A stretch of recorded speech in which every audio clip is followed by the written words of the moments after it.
हाय मेरे प्यारे बच्चों, मैं विकास श्रीवास्तव। मैं आज इस वीडियो में क्लास 6 से 12 के लिए इंग्लिश ग्रामर लेकर आया हूँ, जिसमें हम वॉइस मतलब वाच्य के बारे में पढ़ेंगे। ठीक है, आप लोग पढ़ते हैं क्लास 6 से लेके 12 तक, पूरी सिलेबस में भी आपके हैं इंग्लिश ग्रामर के वॉइस, जिसे हम हिंदी में वाच्य के नाम से जानते हैं।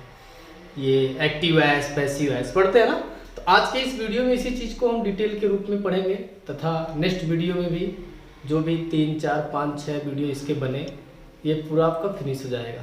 तो ध्यान से पढ़ें अच्छे से, काफ़ी अच्छा नोट्स भी आप तैयार कर सकते हैं और voice, active voice, passive voice के बारे में अच्छी खासी जानकारी भी आप प्राप्त कर सकते हैं। तो बच्चों, मैं चाहता हूँ जिन भी बच्चों के पास ये वीडियो जा रहा है पढ़ने के लिए, वो लिंक को टच करके मेरे चैनल पर चले जाएंगे, विकास कुमार श्रीवास्तव। चैनल को सब्सक्राइब जरूर कर लेंगे, लाल वाला कॉलम दबाकर, और बेल आइकन दबा देंगे, जिससे उनको प्रतिदिन बनने वाले सारे वीडियो का भी लाभ मिलता रहेगा। तो आइए शुरू करते हैं। वॉइस, वाच्य। वाच्य क्या होता है, वॉइस क्या है? ठीक है, वॉइस और वाच्य एक प्रकार का स्टेटमेंट है, जो चीज़ हम किसी से कहते हैं या सुनते हैं किसी के द्वारा। ठीक है, जितनी बातचीत होती है, the all sentence or statement are called voice, right. इसके बाद टाइप्स ऑफ वॉइस। वॉइस कितने प्रकार के होते हैं? वॉइस का डिफिनीशन आप सुन के लिख लेंगे, फिर नीचे डालेंगे टाइप्स ऑफ वॉइस। वॉइस कितने प्रकार के होते हैं? There are 2 types of voice.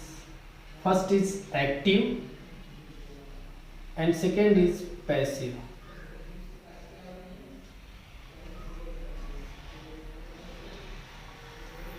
Active and passive voice. तो एक्टिव वॉइस जो होता है आपका, ये फर्स्ट वाला, इसका पूरा नाम है एक्टिव वॉइस। इसको हिंदी में हम कृतवाच्य कहते हैं। ठीक है, कृतवाच्य। और जो ये पैसिव वॉइस होता है, इसको हम लोग कर्मवाच्य कहते हैं। डिफिनेशन मैं बोर्ड पे लिखूंगा नहीं, कहेंगे तो लिख भी दूंगा कमेंट में, लेकिन आप लोग सुनकर डिफिनेशन को अच्छे से लिखें, नोट्स बनाएं तो काफ़ी बेटर होगा। चलिए, एक्टिव वॉइस की डिफिनेशन आप लिखें। अ वॉइस विच, या अ सेंटेंस भी आप उसके स्थान पे कह सकते हैं कुछ इस तरह से, a voice oblique sentence which depends on completely, यहां से इसको कर देंगे विच कंप्लीटली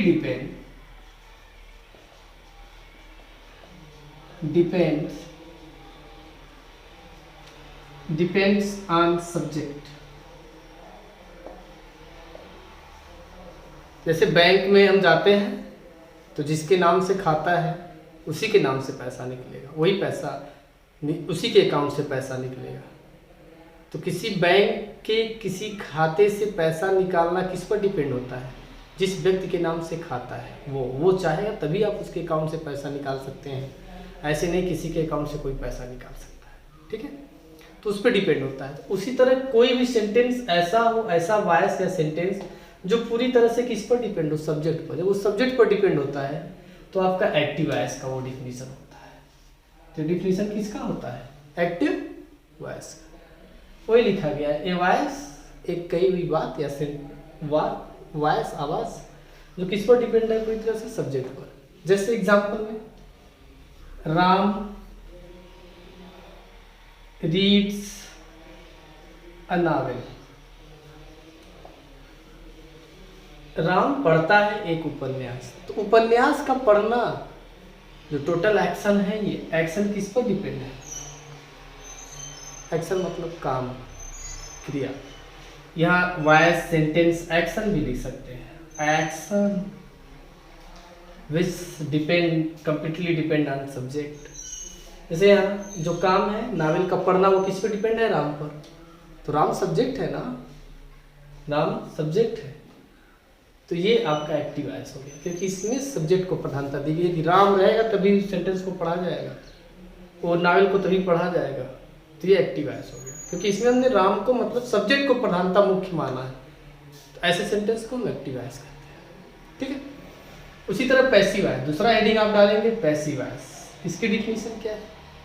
सेम लिखेंगे ऐसे, a voice, a sentence, a action, तीनों में से कोई चीज विच कंप्लीटली डिपेंड ऑन, सब्जेक्ट के स्थान पे लिख देंगे object, which completely depend on object. जहां आपने सब्जेक्ट लिखा है वहां क्या लिख देंगे? ऑब्जेक्ट, जो पूरी तरह से किस पर डिपेंड रहता है? ऑब्जेक्ट पर। ये सब्जेक्ट पर डिपेंड रहता है, इसमें इसकी डिफिनीशन सेम टू सेम, इसकी परिभाषा लिखेंगे हेडिंग डालकर, लेकिन सब्जेक्ट के स्थान पे ऑब्जेक्ट लिख देंगे। इसी सेंटेंस को लेंगे एग्जाम्पल में, इसी को हम लोग पैसिव वॉइस में चेंज करते हैं कि Ram reads a novel.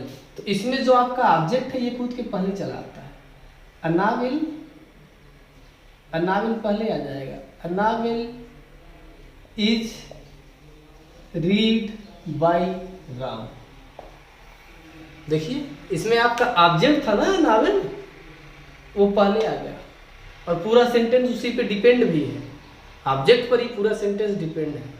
Ram के द्वारा पढ़ा जाता है, क्या पढ़ा जाता है? इसको हटा दीजिए तो सेंटेंस का अर्थ नहीं, राम के द्वारा पढ़ा जाता है, व्हाट? इसलिए अ नॉवेल इंपॉर्टेंट, अर्थात पूरा सेंटेंस जो ऑब्जेक्ट था ये नॉवेल उसी पे डिपेंड है, तो इसलिए आपका ये पैसिव वॉइस है। ठीक है कि एक नावल राम के द्वारा, एक उपन्यास नावल राम के द्वारा पढ़ा जाता है, तो इसलिए आपका ये पैसिव वॉइस, राइट। आइए अब देखते हैं हम लोग, जैसे मैंने अभी ये एक्टिव वॉइस था, ये पैसिव वॉइस इसका बना दिया पैसिव वॉइस के डिफिनीशन में। जरा समझिए एक्टिव से पैसिव बनता कैसे है। ठीक है, एक्टिव से पैसिव बनता कैसे, आइए इसको देखते हैं। देखिए जो वॉइस की जो चेंजिंग होती है वो दो प्रकार से होती है। एक एक्टिव वॉइस को हम पैसिव वॉइस में चेंज करते हैं, दूसरा पैसिव को हम लोग एक्टिव में भी चेंज करते हैं।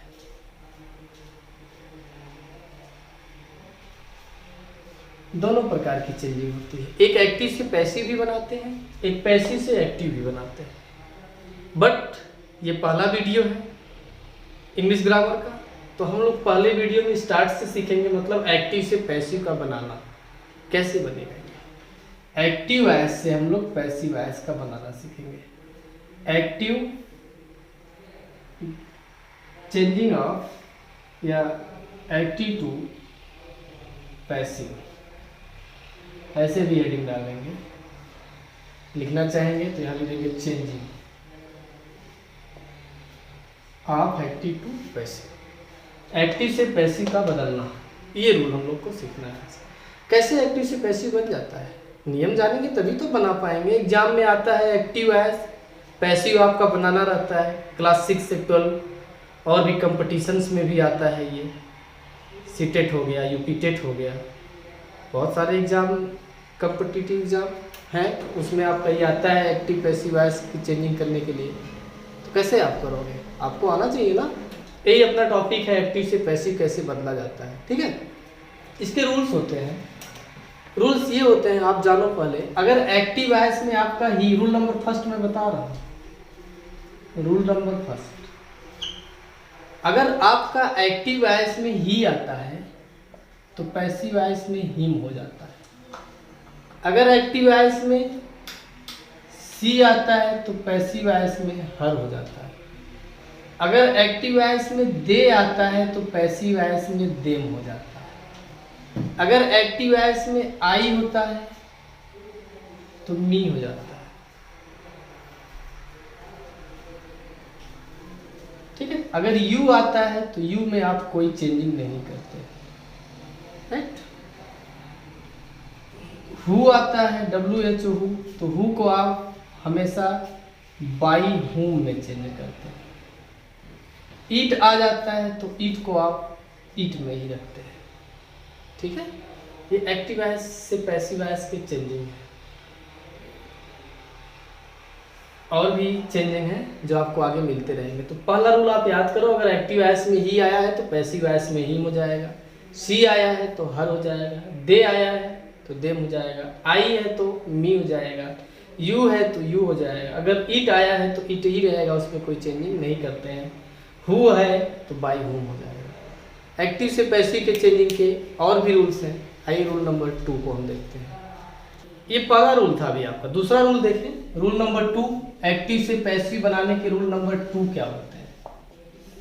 रूल नंबर 2 ये है बेटा कि टोटल आप जानते हैं प्रेजेंट पास्ट फ्यूचर मिला के 3 मुख्य टेंस हो गए, फिर तीनों के 4 form, present indefinite, past indefinite, present continuous, past continuous, हाँ फ्यूचर कंटिन्यूअस, फिर उसके बाद तीनों का perfect, present perfect, past perfect, future perfect, तीनों का perfect continuous, present perfect continuous tense, past perfect continuous tense, future perfect continuous tense, सब मिला के 12 टेंस होते हैं।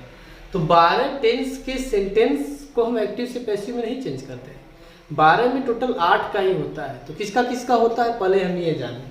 टोटल जो है 8 टेंस का ही 8 टेंस केवल जो है एक्टिव से पैसिव में बदले जाते हैं। 8 सेंटेंस के जो 8 टेंस के जो सेंटेंस होते हैं वही उन्हीं का केवल पैसिव वॉइस बनता है। ठीक है, 8 टेंस का एक्टिव से पैसिव बनता है। एक टेंस जो है जिनका एक्टिव से पैसिव बनता है वो है कौन, ये आप जान लो। पहला है आपका प्रेजेंट इंडेफिनिट टेंस, ठीक। दूसरा है पास्ट इंडेफिनिट टेंस, ये टी मतलब टेंस, आई मतलब इंडेफिनिट। तीसरा future indefinite tense, future indefinite tense का भी बनता है। उसी तरह से कंटिन्यूअस टेंस देख लो, प्रेजेंट कंटिन्यूअस टेंस का भी बनता है। प्रेजेंट कंटिन्यूअस का भी बनेगा, पास्ट कंटिन्यूअस का भी बनेगा, लेकिन फ्यूचर कंटिन्यूअस का एक्टिव से पैसिव नहीं बनता है। परफेक्ट में देखिए, प्रेजेंट परफेक्ट टेंस का एक्टिव से पैसिव बनता है, पास्ट परफेक्ट का भी बनता है, ठीक है।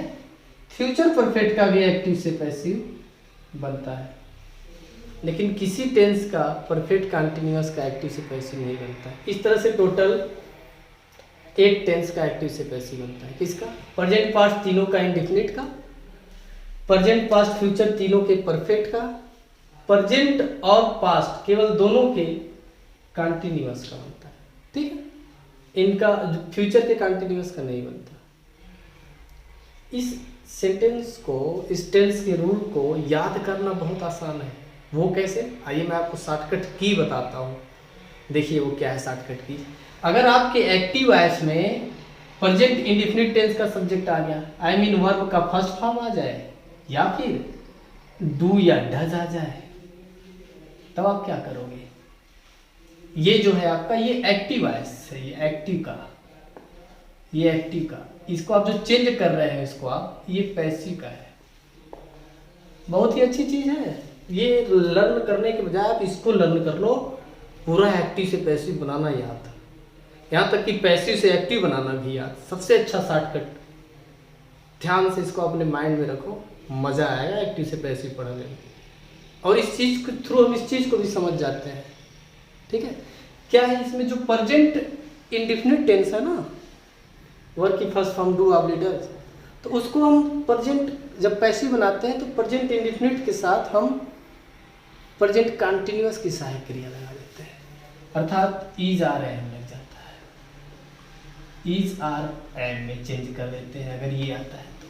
अभी मैंने लिखा था राम रीड्स ए नॉवेल, तो वर्ब की फर्स्ट फॉर्म थी, या वर्ब के फर्स्ट फॉर्म में यस ईएस भी रहे, या वर्ब के फर्स्ट फॉर्म में यस ईएस भी अगर आप ऐड करते हो, हाँ, या वर्ब की फर्स्ट फॉर्म लेके चलते हो, तो वही बात हुआ। उसको आप देखिए नीचे लिखे थे ए नॉवेल इज रीड, तो वर्ब की फर्स्ट फॉर्म हो या डू या डज हो, आपने उसको इज आर एम में चेंज कर देना।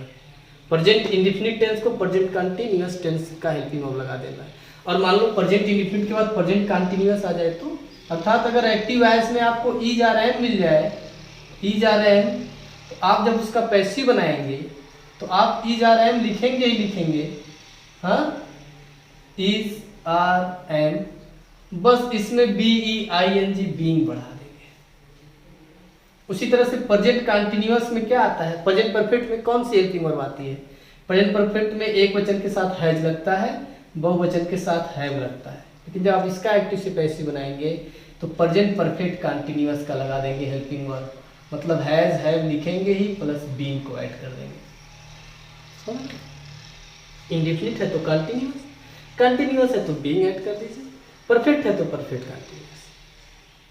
ऐसे सेम टू सेम पास्ट में आइए। पास्ट इंडेफिनिट में क्या होता है, वर्ब की सेकेंड फॉर्म या डिड लगता है, बट आप इसको चेंज किस में करेंगे। जिस तरह प्रेजेंट इंडेफिनिट को हम पास्ट इंडेफिनिट की सहायक लगा देते हैं, उसी तरह से प्रेजेंट इंडेफिनिट में प्रेजेंट कंटिन्यूअस का लगा है, उसी तरह से पास्ट इंडेफिनिट में पास्ट कंटिन्यूअस का लगा देंगे। वर्ब की सेकेंड फॉर्म डिड के साथ हम वाज और वर लगा देते हैं, ये हेल्पिंग वर्ब हो जाती है। तीसरा रूल देखिए, तीसरे रूल को समझिए।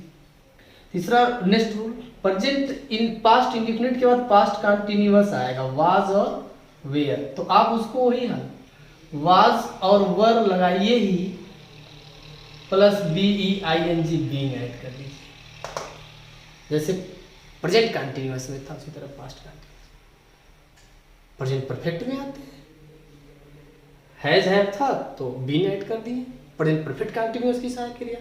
उसी तरह से पास्ट परफेक्ट में हैड होता है तो पास्ट परफेक्ट कंटिन्यूअस की सहायक क्रिया ऐड हो जाती है, हैड बीन। अब परफेक्ट कंटिन्यूअस किसी का नहीं बनता। पास्ट इंडेफिनिट में आप क्या पढ़ते हैं, विल और शैल, लेकिन जैसे प्रेजेंट इंडेफिनिट में प्रेजेंट कंटिन्यूअस, पास्ट इंडेफिनिट में पास्ट कंटिन्यूअस, उसी तरह फ्यूचर इंडेफिनिट में फ्यूचर कंटिन्यूअस की सहायक क्रिया लग जाती है। अर्थात विल और शैल को हम विल और शैल लगाते ही हैं सब्जेक्ट के अनुसार, प्लस बी जोड़ देते हैं, और पास्ट फ्यूचर कंटिन्यूअस का बनता है नहीं। अब फ्यूचर परफेक्ट का बनता है, तो फ्यूचर परफेक्ट में आता है आपका क्या, विल और शैल के बाद हैव आता है, हैव, ठीक है, हैव आता है। लेकिन हम विल और शैल तो लिखेंगे ही लिखेंगे, हैव लिखेंगे ही लिखेंगे, बस बीन को ऐड कर देते हैं। प्रेजेंट परफेक्ट कंटिन्यूअस में बदल जाता है, पास्ट परफेक्ट कंटिन्यूअस में बदल जाता है, तो फ्यूचर परफेक्ट कंटिन्यूअस में बदल जाता है। आगे बात समझ में। सबसे बड़ी बात एक्टिव से पैसिव बनाने का, सबसे बड़ी बात जिसे आप रूल नंबर 3 करके पढ़ सकते हो, कि एक्टिव से जब भी आप पैसिव बनाते हैं एवी टू पीवी, तो ये चीज याद रहे कि हमेशा वर्ब की थर्ड फॉर्म ही लगता है। हमेशा वर्ब की कौन सी फॉर्म लगती है, थर्ड फॉर्म, ठीक है। तो इस तरह से कुल मिलाकर 8 टेंस का हमें एक्टिव से पैसिव पढ़ना है, जो कि आपके सिंपल सेंटेंसेस में आते हैं या सिंपल रूल्स में आते हैं। इनको ये सिंपल जो आपका असर्टिव सेंटेंस होता है ना, तो ये असर्टिव और इंट्रोगेटिव सेंटेंस के ये रूल्स होते हैं। असर्टिव और इंट्रोगेटिव सेंटेंस का एक्टिव से पैसिव आप इस तरह से बना सकते हैं। तो आज इस वीडियो में हम लोग ये सब सीखे, एक्टिव पैसिव वॉइस क्या है, और एक्टिव पैसिव वॉइस के साथ साथ एक्टिव से पैसिव वॉइस की किस प्रकार एक्टिव से पैसिव बनाते हैं, कितने रूल्स होते हैं, लोग तो ये पूछते हैं। अब नेक्स्ट वीडियो में हम लोग एक्टिव से पैसिव बनाना सीखेंगे, ठीक है। एक एक सेंटेंस एक किनारे से स्टार्ट करेंगे पूरा। तो वॉच माय नेक्स्ट वीडियो। तब तक के लिए थैंक यू मेरे प्यारे बच्चों।